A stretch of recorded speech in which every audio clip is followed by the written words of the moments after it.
ఓం శాంతి. మురళీ తేదీ 3 సెప్టెంబర్ 2024. బాబా చెప్తున్నారు, మధురమైన పిల్లలు, మీరు ఏ పతిత దేహదారులపైన ప్రేమను ఉంచుకోకూడదు. ఎందుకంటే మీరు పావన ప్రపంచంలోకి వెళ్తున్నారు. ఒక్క తండ్రితోనే ప్రేమను ఉంచాలి.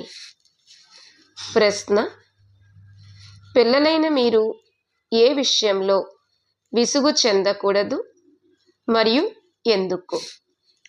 జవాబు: మీరు ఈ పతిత శరీరముతో కొద్దిగా కూడా విసుగు చెందకూడదు.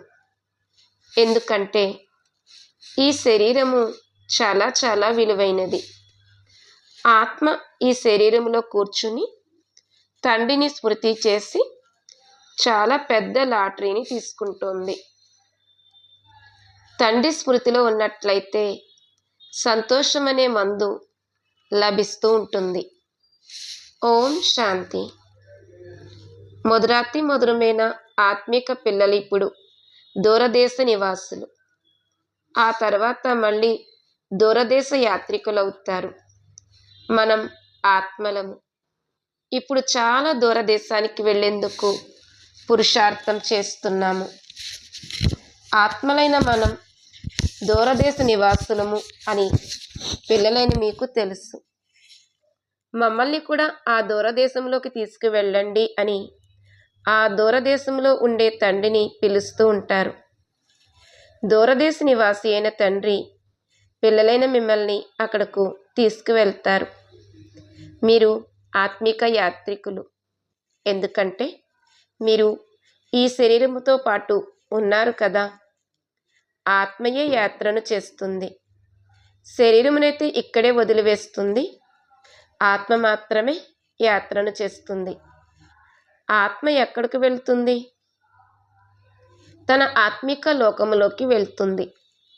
ఇది దైహిక ప్రపంచము, అది ఆత్మిక ప్రపంచము. ఇప్పుడు ఇక తిరిగి ఇంటికి వెళ్ళాలి. ఎక్కడి నుండైతే పాత్రను అభినయించేందుకు ఇక్కడకు వచ్చారో అక్కడకు వెళ్ళాలి అని బాబా పిల్లలకు అర్థం చేయించారు. ఇది చాలా పెద్ద రంగస్థలము లేక స్టేజీ. స్టేజీపై నటన చేసి పాత్రను అభినయించి మళ్ళీ అందరూ తిరిగి వెళ్ళాలి. ఎప్పుడైతే నాటకం పూర్తి అవుతుందో అప్పుడే వెళ్తారు కదా. ఇప్పుడు మీరు ఇక్కడ కూర్చున్నారు. మీ బుద్ధియోగము ఇంటివైపు మరియు రాజధానిలో ఉంది. దీనిని పక్కాగా గుర్తుంచుకోండి. ఎందుకంటే అంత మతిని బట్టి గతి అన్న గాయనము ఉంది. ఇప్పుడు మీరు ఇక్కడ చదువుతున్నారు. భగవంతుడైన శివబాబా మనల్ని చదివిస్తున్నారు అని మీకు తెలుసు. భగవంతుడు ఈ పురుషోత్తమ సంగమయుగంలో తప్ప ఇంకెప్పుడు చదివించరు. మొత్తం 5000 సంవత్సరాలలో నిరాకారుడైన భగవంతుడు ఒకేసారి వచ్చి చదివిస్తారు. ఈ నిశ్చయము మీకు పక్కాగా ఉంది. ఈ చదువు కూడా ఎంత సహజమైనది. ఇప్పుడిక ఇంటికి వెళ్ళాలి. ఆ ఇల్లు అంటే మొత్తం ప్రపంచమంతటికి ఎంతో ప్రేమ. ముక్తిధామంలోకి వెళ్ళాలని అందరూ కోరుకుంటారు, కానీ దాని అర్థమును తెలుసుకోరు. మనుష్యుల బుద్ధి ఈ సమయంలో ఎలా ఉంది మరి మీ బుద్ధి ఎలా ఉంది? ఎంత తేడా ఉంది? మీది నెంబర్ వారీగా పురుషార్థానుసారముగా స్వచ్ఛ బుద్ధిగా ఉంది. మొత్తం విశ్వపు ఆది మధ్యాంత జ్ఞానము మీలో ఎంతో బాగుంది. ఇప్పుడు మేము పురుషార్థం చేసి తప్పకుండా నరు నుండి నారాయణుగా అవ్వాలి అని మీ హృదయంలో ఉంది. ఇక్కడ నుండి మొదట తమ ఇంట్లోకి వెళ్తారు కదా. కావున సంతోషంగా వెళ్ళాలి. ఏ విధముగా సత్యుగంలో దేవతలు సంతోషంగా ఒక శరీరాన్ని వదిలి ఇంకొక దానిని తీసుకుంటారో అలా ఈ పాత శరీరాన్ని కూడా సంతోషంగా వదిలివేయాలి. దీనితో విసుగు చెందకూడదు. ఎందుకంటే ఇది చాలా విలువైన శరీరము. ఈ శరీరము ద్వారానే ఆత్మకు తండ్రి నుండి లాటరీ లభిస్తుంది. మనం ఎప్పటి వరకైతే పవిత్రులుగా అవ్వము అప్పటి వరకు ఇంటికి వెళ్ళలేము. తండ్రిని స్మృతి చేస్తూ ఉంటాము. అప్పుడే ఆ యోగ బలం ద్వారా పాపాల భారము తొలగుతుంది. లేకపోతే ఎన్నో శిక్షలను అనుభవించవలసి వస్తుంది. పవిత్రముగా అయితే తప్పకుండా అవ్వాలి. లౌకిక సంబంధంలో కూడా పిల్లలు అశుద్ధముగా పతితమైన పనులు చేస్తే తండ్రి కోపగించుకుని లాఠీతో కూడా కొట్టేస్తాడు. ఎందుకంటే నియమ విరుద్ధంగా పతితముగా అవుతారు. ఎవరితోనైనా నియమ విరుద్ధంగా ప్రేమను ఉంచినా అది మాతాపితలకు నచ్చదు. ఇప్పుడు అనంతమైన తండ్రి, పిల్లలని మీరైతే ఇక్కడికి ఉండేది లేదు, ఇప్పుడు మీరు కొత్త ప్రపంచంలోకి వెళ్ళాలి, అక్కడ వికారి పతితులు ఎవ్వరూ ఉండరు, ఒక్క పతిత పావనుడైన తండ్రియే వచ్చి మిమ్మల్ని అలా పావనులుగా తయారు చేస్తారు అని తెలియజేస్తారు. నా జన్మ దివ్యమైనది మరియు అలౌకికమైనది. ఇంకే ఆత్మ నా సమానముగా శరీరంలోకి ప్రవేశించలేదు. ధర్మస్థాపక ఆత్మలు ఎవరైతే వస్తారో వారు కూడా ప్రవేశిస్తారు, కానీ వారి విషయమే వేరు. నేను అందరినీ తిరిగి తీసుకుని వెళ్ళేందుకే వస్తాను. వారైతే పైనుండి తమ పాత్రను అభినయించేందుకు కిందకు దిగి వస్తారు.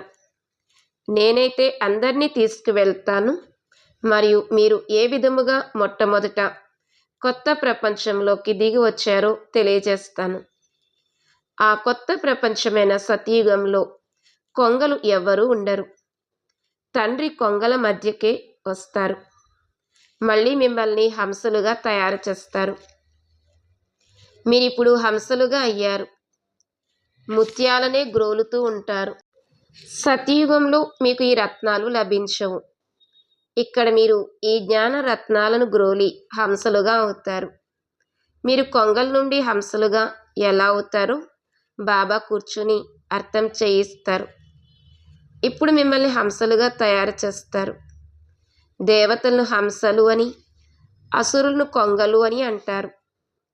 ఇప్పుడు మీరు చెత్తను వదిలి ముత్యాలను గ్రోలుతారు. మిమ్మల్ని పదమా పదమా భాగ్యశాలులు అని అంటారు. మీ పాదముపై కమలం ముద్ర పడుతుంది. శివబాబాకు అలా పద్మాలు ఉండేందుకు పాదాలే లేవు. వారు మిమ్మల్ని పదమా పదమా భాగ్యశాలులుగా తయారు చేస్తారు. నేను మిమ్మల్ని విశ్వాధిపతులుగా తయారు చేయడానికి వచ్చాను అని బాబా అంటారు. ఈ విషయాలన్నీ బాగా అర్థం చేసుకోవలసిన విషయాలు. మనుషులు స్వర్గము ఉండేది అని భావిస్తారు కదా, కానీ ఎప్పుడు ఉండేది, మళ్ళీ అది ఎలా వస్తుంది అన్నది తెలియదు. పిల్లలైన మీరిప్పుడు ప్రకాశంలోకి వచ్చారు. వారందరూ అంధకారంలో ఉన్నారు.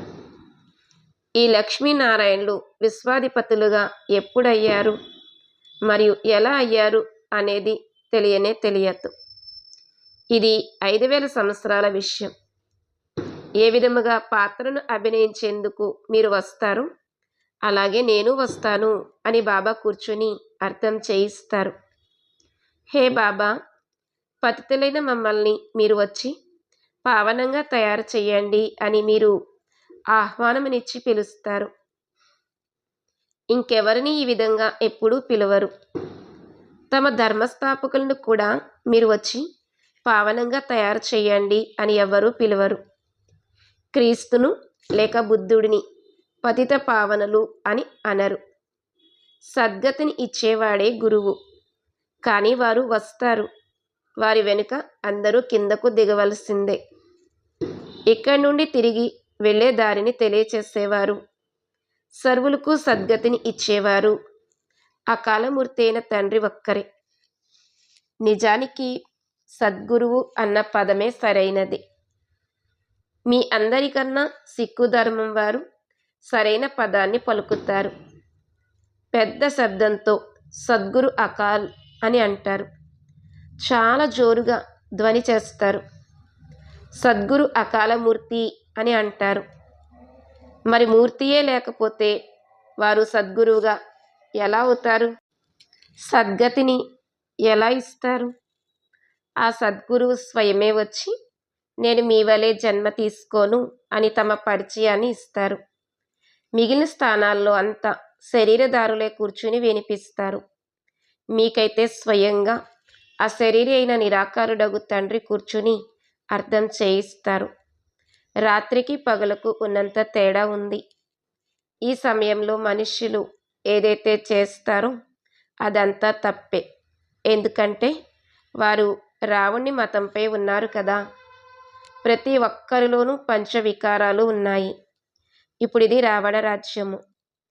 ఈ విషయాలను తండ్రి కూర్చుని విస్తారముగా అర్థం చేయిస్తారు.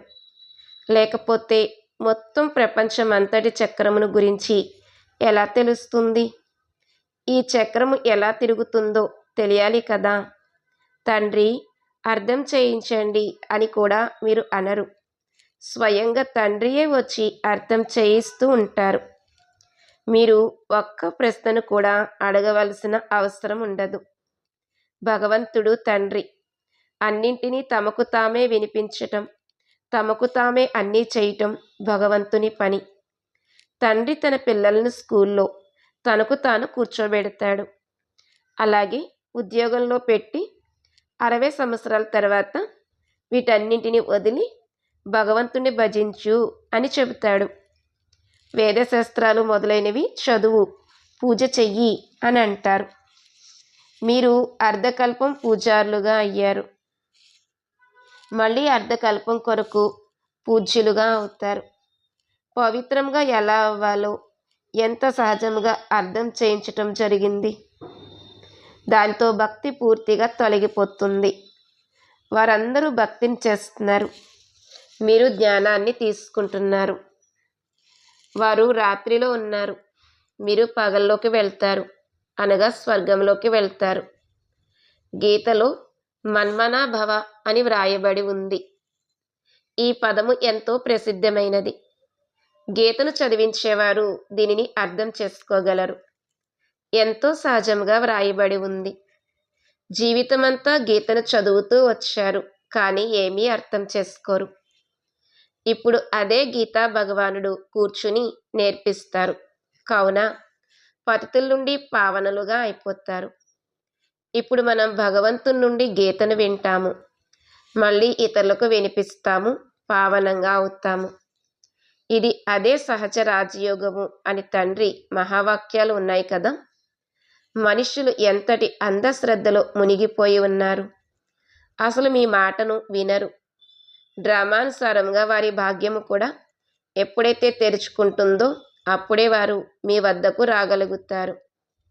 మీ వంటి భాగ్యము ఇంకే ధర్మం వారికి ఉండదు.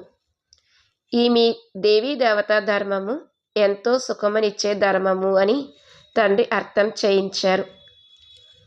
తండ్రి నిజమే చెప్తున్నారు అని మీరు కూడా భావిస్తారు. శాస్త్రాలలో అక్కడ కూడా కంసుడు, రావణుడు మొదలైన వారిని చూపించారు. అక్కడి సుఖాలను గురించి ఎవరికీ తెలియదు. దేవతలను పూజిస్తారు, కానీ వారి బుద్ధిలో ఏమీ కూర్చోదు. పిల్లలు నన్ను స్మృతి చేస్తూ ఉండండి అని ఇప్పుడు తండ్రి చెప్తారు. తండ్రి పిల్లలకు మీరు నన్ను స్మృతి చేయండి అని చెప్పడం ఎక్కడైనా విన్నారా? లౌకిక తండ్రి ఎప్పుడైనా ఈ విధంగా స్మృతి చేసే పురుషార్థమును చేయిస్తారా? ఇక్కడ అనంతమైన తండ్రి కూర్చుని అర్థం చేయిస్తారు. మీరు మొత్తం విశ్వపు ఆది మధ్యాంతాలను తెలుసుకుని చక్రవర్తి రాజులుగా అయిపోతారు. మొదట మీరు ఇంటికి వెళ్తారు, మళ్ళీ పాత్రధారులుగా అయి వస్తారు. వీరు కొత్త ఆత్మయో లేక పాత ఆత్మయో ఇప్పుడు ఎవరికీ తెలియదు. కొత్త ఆత్మ పేరు తప్పకుండా ప్రసిద్ధమవుతుంది. ఇప్పుడు కూడా చూడండి, కొందరికి ఎంత పేరుంటుందో. మనుషులు ఎంతోమంది వచ్చేస్తారు. కూర్చుంటూ అనాయాసముగానే వచ్చేస్తారు. కావున ప్రభావము పడుతుంది. బాబా కూడా వీరిలోకి అనాయాసముగానే వచ్చేస్తారు. కావున ఆ ప్రభావము పడుతుంది. అక్కడ కూడా కొత్త ఆత్మ వచ్చినప్పుడు పాతవారిపై ప్రభావం ఉంటుంది.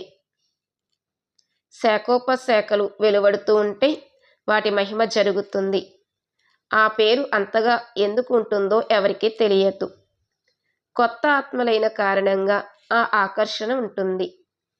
ఇప్పుడు చూడండి, ఎంతమంది భగవంతులుగా అయిపోయారు. కావుననే సత్యపు నావ కదులుతుంది, ఊగుతుంది, కానీ మునిగిపోదు అన్న గాయనము ఉంది. తుఫాన్లు ఎన్నో వస్తాయి, ఎందుకంటే భగవంతుడు నావికుడు కదా. పిల్లలు కదులుతారు, నావకు కూడా తుఫాన్లు ఎన్నో వస్తాయి. పిల్లలు కదులుతారు, నావకు కూడా తుఫాన్లు ఎన్నో వస్తాయి. ఇతర సత్సంగాల్లోకి ఎంతోమంది వెళ్తారు, కానీ అక్కడ ఎప్పుడు తుఫాన్లు మొదలైన వాటి విషయాలు ఉండవు. ఇక్కడ అబలలపై ఎన్ని అత్యాచారాలు జరుగుతాయి. అయినా కానీ స్థాపన అయితే జరగవలసిందే. హే ఆత్మల్లారా, మీరు ఎంతగా అడవి ముళ్ళుగా అయిపోయారు. ఇతరులకు ముళ్ళు గుచ్చుతూ ఉంటారు, కావున మీకు కూడా ముళ్ళు గుచ్చుకుంటాయి. ప్రతి విషయంలోనూ రెస్పాన్స్ అయితే లభిస్తుంది కదా అని తండ్రి కూర్చుని అర్థం చేయిస్తారు.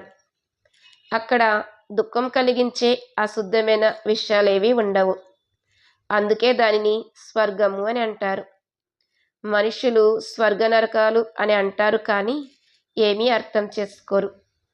ఫలానా వారు స్వర్గస్థులయ్యారు అని అంటారు. నిజానికి అలా అనడం కూడా తప్పే. నిరాకారి లోకమును స్వర్గము అని అనరు, అది ముక్తిధామము.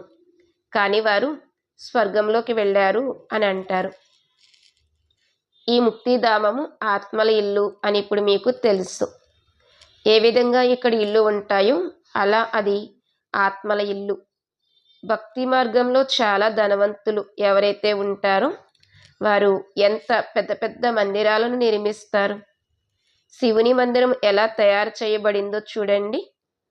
లక్ష్మీనారాయణ మందిరాన్ని నిర్మిస్తే సత్యమైన బంగారము మొదలైనవి ఎన్ని ఉంటాయి, ఎంతో ధనము ఉంటుంది. ఇప్పుడు అన్నీ నకిలీగా అయిపోయాయి. మీరు కూడా ఇంతకుముందు ఎంత మేలిమి నగలను ధరించేవారు.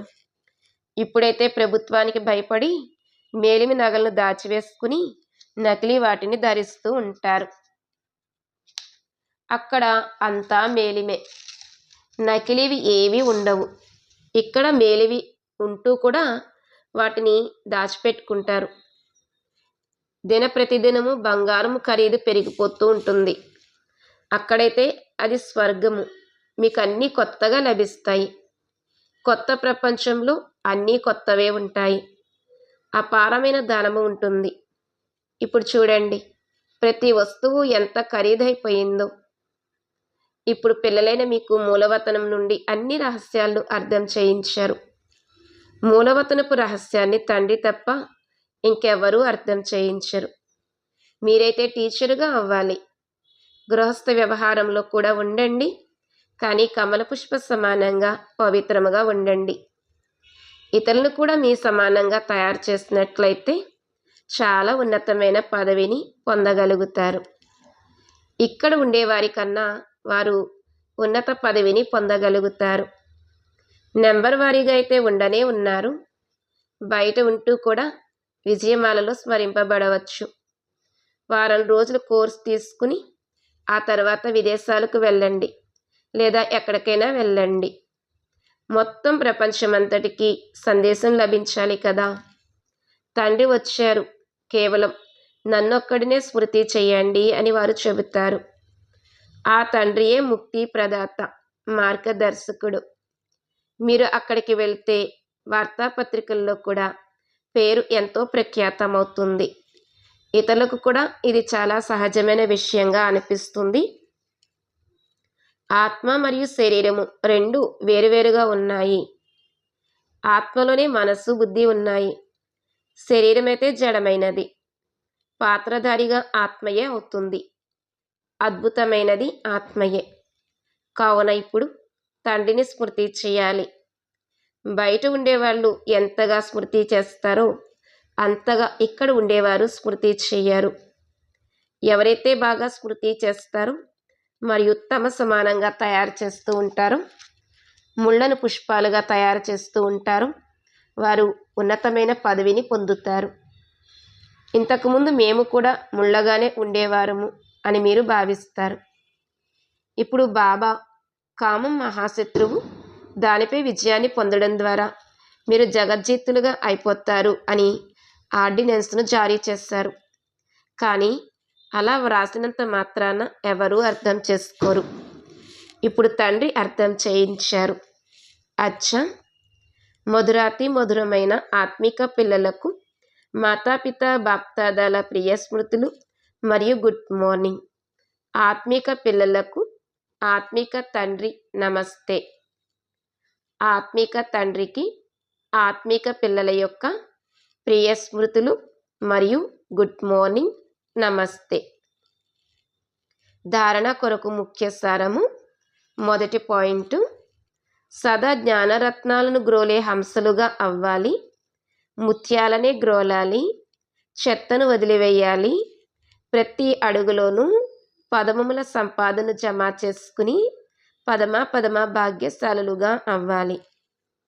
రెండవ పాయింట్, ఉన్నతమైన పదవిని పొందడానికి టీచరుగా అయ్యి అనేక మంది సేవను చేయాలి. కమల పుష్ప సమానంగా పవిత్రముగా ఉంటూ మీ సమానంగా తయారు చేయాలి. ముళ్ళను పుష్పాలుగా తయారు చేయాలి.